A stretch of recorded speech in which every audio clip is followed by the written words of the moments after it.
What is going on, guys? Welcome back to Trading Learning 101. Today we got a pretty good lesson on ticker symbol CETX. So let's jump into it.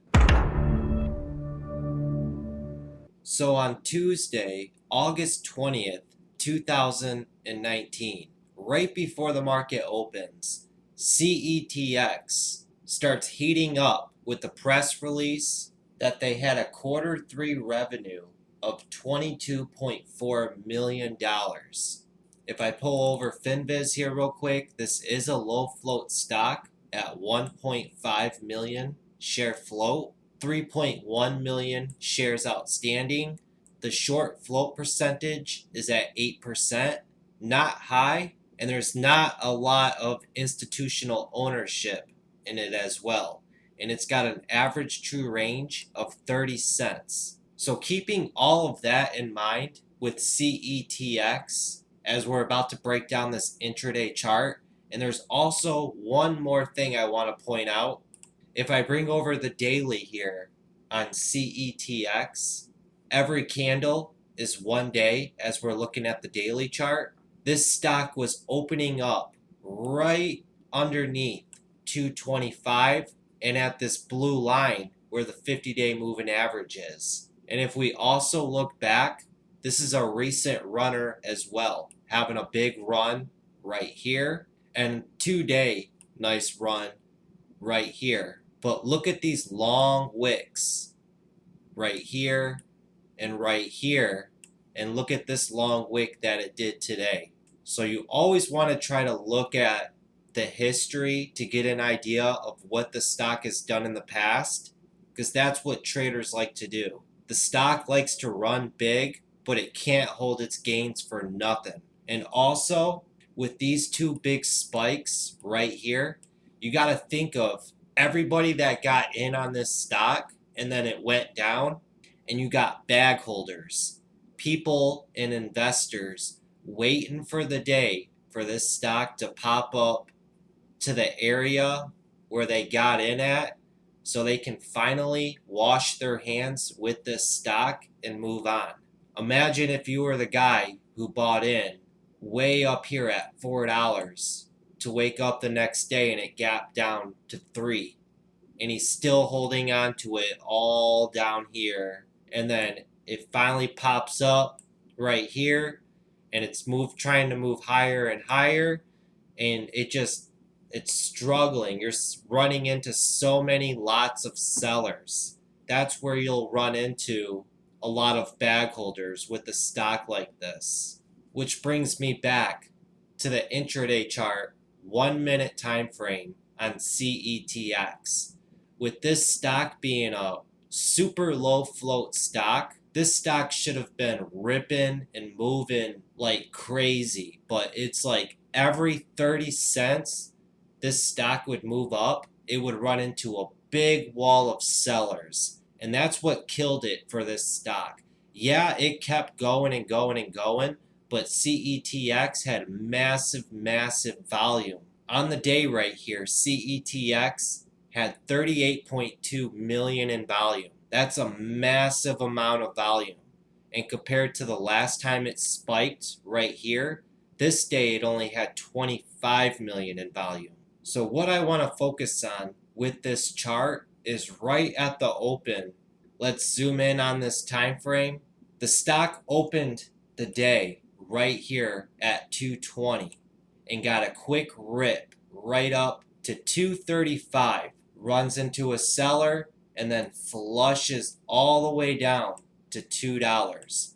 I love stocks that get over that big mental $1 level and run up to 25 cents or 50 cents over that dollar, and then have it flush back down. You will see it many, many times, and this could be a trading strategy in its own. And this is what I personally like to look for when trading stocks, taking advantage of the range and the flushes on a stock. I have this green line drawn out right here. It's right at this mental $2 level. This stock pops up to 235, flushes down to $2, support holding right here at $2, and then this runs all the way right back up, even with this long wick, right back up to 235, rips right back down, rips all the way back up to 235, comes all the way back down to $2 right here. So we've tested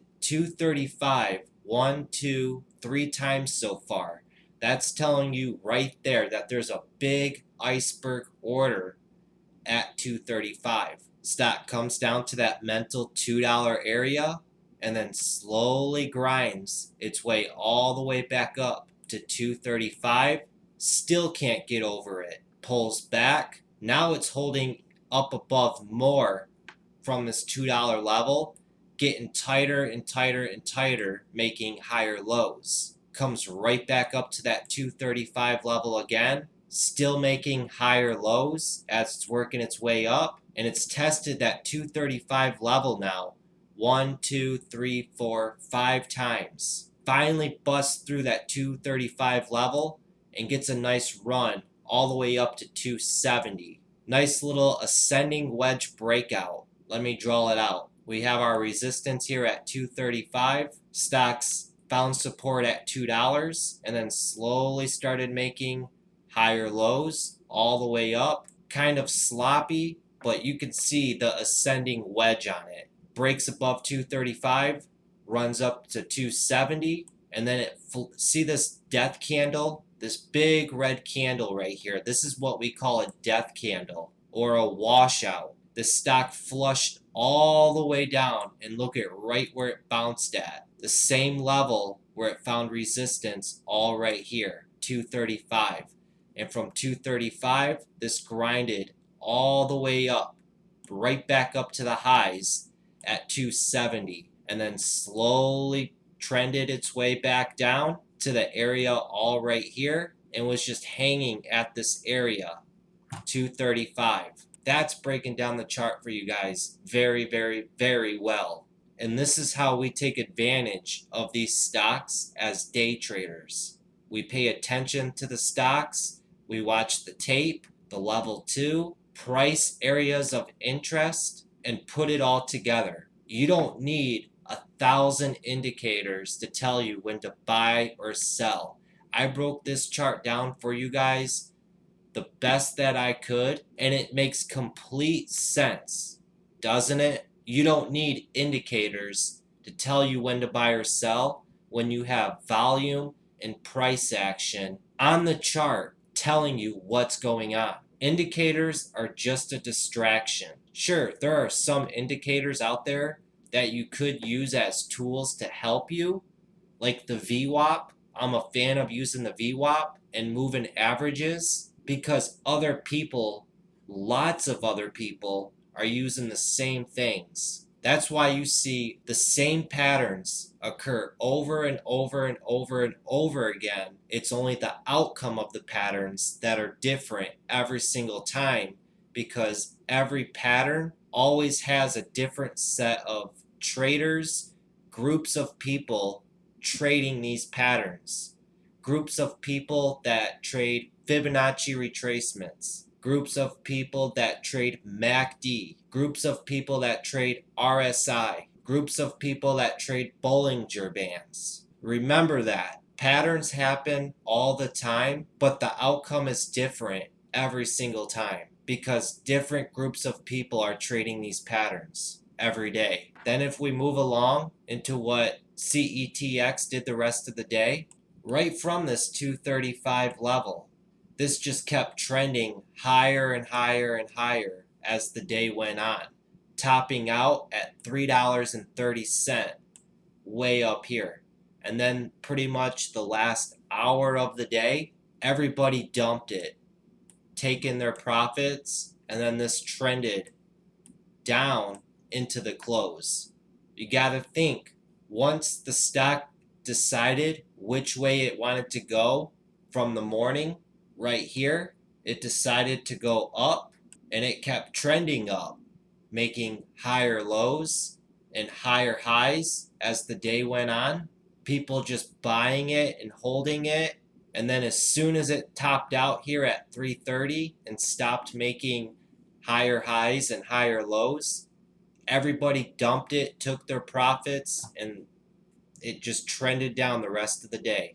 Shorts came in and they took over because all the bulls left.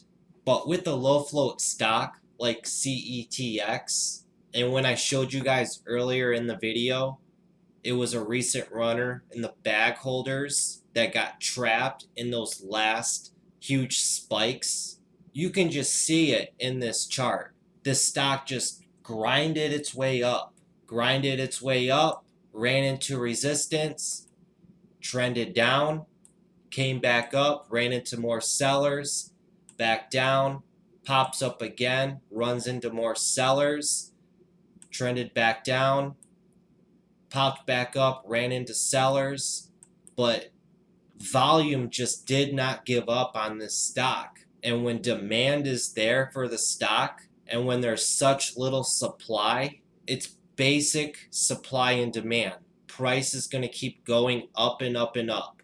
And also with CETX selling off at the end of the day like it did right here, the hot stocks recently have been doing the same thing. For example, we had Yuma yesterday, hot stock of the day, going from $1.50 all the way up to $6.50. Last hour of the day, sells off right here. Another one is DPW, going from $2.25 all the way up to $10.50. Yeah, this was a little dragged out right here, but look, the last hour of the day, everybody dumped it. You always want to keep in mind too, what is the theme throughout the week? Everybody's playing stocks and making money in the morning. Maybe it'll get dragged out mid part of the day, the lunch hours, and then the end of the day, everybody will dump it and take their profits. But this was a really great video, guys. Hit the thumbs up if you guys liked this video. If you're new to the channel, hit that subscribe button and join the Trading Learning 101 community where we all grow as traders. And until next time, everybody, have that patience, have that discipline, and study, study, study. Later, everybody. The most valuable commodity I know of is information. Wouldn't you agree?